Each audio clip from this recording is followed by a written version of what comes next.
You keep saying term limits. There are other presidential qualifications in the Constitution: age, Yes. citizenship. There's a separate amendment, the 22nd Amendment, that doesn't permit anyone to run for a second term. We have a history of states disqualifying, not all, but some, of disqualifying candidates who won't be of age if elected. We have a history of at least one state disqualifying someone who wasn't a U.S. citizen. Right. Are your arguments limited to Section 3? Not quite. The question, Justice Sotomayor, is whether the state is violating term limits by adding to or altering the extant qualifications for the presidency in the Constitution. Now, so you want us to say, I'm wondering why the term limits qualification is important to you. Because are you setting up so that if some president runs for a third term, that a state can't disqualify him from the ballot? Of course a state can disqualify him from the ballot, because that is a qualification that is categorical. It's not defeasible by Congress. So a state is enforcing the Constitution when it says you can't appear on our ballot if you've already served 2 terms as president. The same if they're underage when elected, and the same if they're not a U.S. citizen. The same if they're not a U.S. citizen, for sure. The age is a little more nuanced, because you can imagine a scenario where the person is 34 years old at the time of the election, but he turns 35 before inauguration. Well, then that would probably come up to us at some point. The state would make a decision and say he's ineligible, and we would have to decide that question then. But my point is, adding qualifications to what term limit is your argument based on? I'm just confused. Okay. With respect to maybe I'll start with the age example. Mm-hmm. If a state like Colorado says you can't appear on our presidential ballot unless you are 35 years old on the day of the election, that would be a violation of term limits, because there could be a 34-year-old on the day of the election who turns 35 before Inauguration Day. What Colorado has done here, what their Supreme Court has done, is similar, because under Section 3, President Trump needs to qualify during the time that he would hold office. And the Colorado Supreme Court is saying to President Trump, you have to show that you would qualify under Section 3 now, at the time of the election, or at the time that we, the state Supreme Court. Now I understand. Just a point of clarification so we're all on the same page. When you say term limits, you mean our decision in the term limits case. Yes, not I'm sorry. The constitutional provision governing term limits. Yes, U.S. term limits against Thornton. Maybe I should call it Thornton instead of term limits. I'm sorry. Does it have something to do with the fact that the particular circumstance that you're talking about can change? Is that what you mean? I'm trying to understand the distinction between the provision in the Constitution that relates to disqualification on the basis of insurrection behavior and these other provisions that Justice Sotomayor points out. They all seem to me to be extant constitutional requirements. But you're drawing a distinction. Right. I'm drawing a distinction because some of them are categorical. What do you mean by categorical? Whether or not you are an insurrectionist is or is not categorical? It is not categorical because Congress can lift the disability by a 2/3 vote. But why does that change the initial determination of whether or not you fall into the category? I don't understand the fact that you can be excused from having been in the category. Why does that not make it a categorical determination? Because we don't know whether President Trump will be excused before he's sworn in, if he wins the election, on January 20th, 2025. And a court that is saying that President Trump has to show now, today, that he would qualify under Section 3 is accelerating the deadline that the Constitution provides for him to obtain a waiver from Congress. But that's by virtue of the hold, right? Hold office. This is correct. Section 3 bans him only from holding office. All right, I ask you, now that I have the floor, yes. Can I ask you to address your first argument, which is the officer point? Sorry. Yeah, why don't we? Could we? Is that okay if we do this and then we go to Sure. that? Sure. Go ahead. Will there be an opportunity to do officer stuff, or should we? Absolutely. I just want to understand. So on this theory, what is the sum total of ways that that Section 3 can be enforced? That somebody out there can say, yes, there's been a former president who engaged or led or participated in an insurrection and so should be disqualified from office, putting aside the officer argument. Right. What is the sum total of ways that enforcement can happen? So the answer to that question is going to depend on what Your Honor thinks of Griffin's case. So if this Court were to affirm the rationale of Griffin's case, then the only way Section 3 could be enforced is through congressional legislation that creates a remedy. So Congress could reinstate the quo warranto provisions that they initially had in the 1870s. Is that your position? Yes, because we believe Griffin's case is correctly decided and should be followed. And how does that fit with a lot of the answers to the questions that we've been given? You said, well, Congress has to have the ability by a 2/3 vote to lift the disqualification. Right.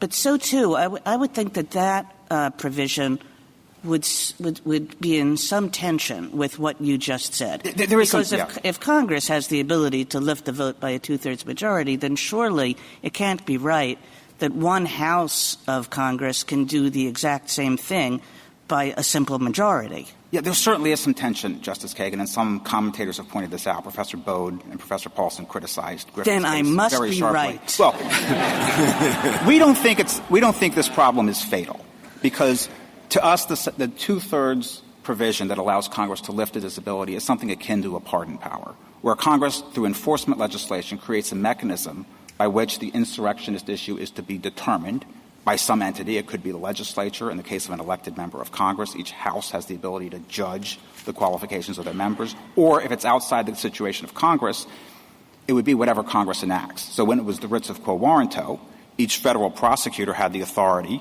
to bring a quo warranto writ against an incumbent official and seek his ouster from office under Section 3. But it was still subject to that amnesty provision in Section 3 of the 14th Amendment. So we do acknowledge the tension, but we don't think that's an insurmountable obstacle. I don't even see why there's a tension. If you analogize the lifting by Congress of the disqualification by a 2/3 vote to a pardon, then surely one would not argue that the fact that the president or governor can pardon someone from a criminal conviction or a criminal offense means that the person couldn't be prosecuted in the first place for the criminal offense. That's right. Right? Yes. So I don't see what the tension is. They're two separate things. Did the person engage in this activity, which is prohibited? And second, even if the person did engage in the activity, are there reasons why the disqualification should be lifted or the pardon should be granted? That's right. I mean, if the Court accepts the holding of Griffin's case, that's exactly the regime that we would have. I don't see there's a tension, but also there's a limit on what one can infer from the mere fact that Congress can lift the disqualification. You can't infer from that it is impermissible to have a prior determination that the person did engage in the insurrection. You can't make that inference. Okay. It's not well, logical. but yet, isn't that what you're doing? What's in tension is that you would have the exact same actor and say, look, that actor can lift the disqualification by a 2/3 vote. But you're saying only that actor can put the disqualification into effect in the first place, and it can do that by far less than 2/3. It can do that just by a simple majority of one house. Or it could do that by doing nothing at all, if the holding of Griffin's case is correct, because just congressional inaction would effectively act as the only thing it takes to have no action is half plus one saying we don't feel like it. But that's why we tried to characterize our Griffin's case argument the way we did, where we rely on preemption doctrines as well. So don't you think Griffin's case is also relevant to trying to figure out what the original public meaning of Section 3 of the 14th Amendment is? It's by the Chief Justice of the United States a year after the 14th Amendment. That seems to me highly probative of what the meaning or understanding of that language, otherwise elusive language, is. I do think it's probative, Justice Kavanaugh. We didn't rely too heavily on the point that you're making, partly because we have this other opinion from Justice Chase in the Jefferson Davis case. So that argument could potentially boomerang on us, which is why we didn't push it very hard in our briefing. But I think Your Honor is right. This is why don't you finish your sentence? it is relevant and probative for sure. But I think there is other evidence, too, that might perhaps undercut the usefulness of trying to characterize Griffin's case as completely emblematic of the original understanding. Now, why don't we move on to the officer point? Certainly. And Justice Jackson, I think you... Yeah, so I had a question about it because you're making a textualist argument. Mm-hmm. And as I look at Section 3, I see two parts of the first sentence of Section 3. The first is a list of offices that a disqualified person is barred from holding. And the second are specific circumstances that give rise to disqualification. So first, am I right about seeing that there are two different things happening in the first sentence of section? Okay. For sure. So are you arguing both in this case or just one? Are you arguing both that the office of the presidency should not be considered one of the barred offices and that a person who previously took the presidential oath is not subject to disqualification? We are arguing both, Your Honor. I don't see that in your brief. Well, I see a lot of focus on the second, but not on the first. There is definitely more focus on the second, and we acknowledge that we have a somewhat heavier lift on the first point. Why? It seems to me that you have a list and president is not on it. That's certainly an argument in our favor, but they're also, with respect to officer of the United States, that's used repeatedly in the Constitution, in the Commissions Clause, in the Appointments Clause, and also in the Impeachment Clause. And every time it appears, it's used in a way that clearly excludes No, I understand, but that's the second argument. So the first argument is we have a list of offices that a person is barred from holding, right? Yes. Under your theory or under the language of, and we see it begins with senator, representative, elector of the president and vice president, and all other civil or military officers. Offices under the United States. Offices under the United States. But the word president or vice president does not appear specifically in that list. So I guess I'm trying to understand, are you giving up that argument, and if so, why? No, we're not giving it up at all. You're right. The president and the vice president are not specifically listed. But the Anderson litigants claim that they are encompassed within the meaning of the phrase office under the United States. And do you agree that the framers would have put such a high and significant and important office, sort of smuggled it in through that catch-all phrase? We don't agree at all. That's why we're still making the argument that the presidency is excluded from the covered offices that are listed at the beginning of Section 3. I'm sorry. Your brief says you didn't take a position on that point. I'm sorry. And your brief said, I don't have the site, I apologize. You don't affirmatively argue that point, I think is what your brief said. In the blue brief? Yes. Well, we certainly argued it in the reply brief, and I'll have to look at how we phrased it. But we did point out in our opening brief that there are potential issues if this court were to rule on office under, because that phrase appears in other parts of the Constitution, including the Emoluments Clause, the Impeachment Disqualification Clause. Would we necessarily have to say, I mean, I thought the point was that Section 3 was unique, that there was something happening with Section 3 that could explain why certain offices were left off or whatnot. Perhaps, but there are also implications from other parts of the Constitution which really help us on the officer of the United States argument, in that second part of Section 3, but somewhat cut against us when it comes to office under the United States. And the Anderson litigants point this out in footnote 9 in the red brief, where they say if this court were to say the presidency is an excluded office under the United States, that could imply, for example, the president is not covered by the emoluments. Mr. Mitchell, yes. Stepping back on this, a lot hinges on the difference between, in your argument, between the term office and officer. Yes. And I guess I'm wondering, what theory do you have from an original understanding or a textualist perspective why those two terms so closely related would carry such different weight?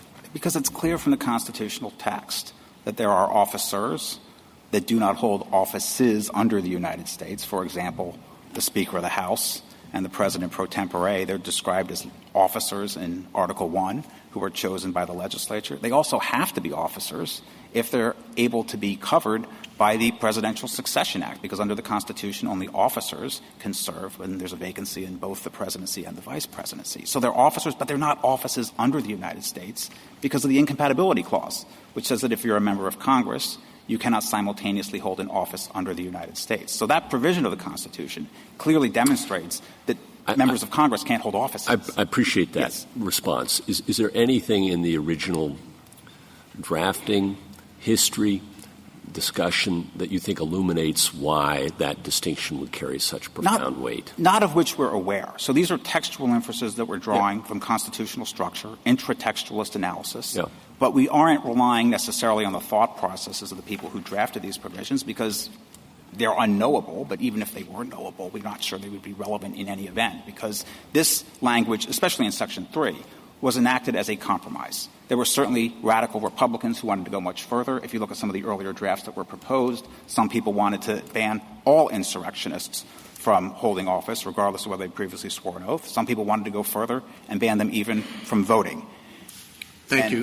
Thank you, counsel. I just have one very technical question.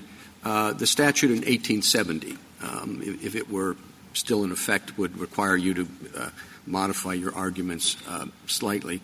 It was repealed, as you say, in 1948. I tried to find it, but I couldn't. Do you know why it was repealed? No, we don't know why. It looks like it was done as part of a reorganization of the U.S. Code.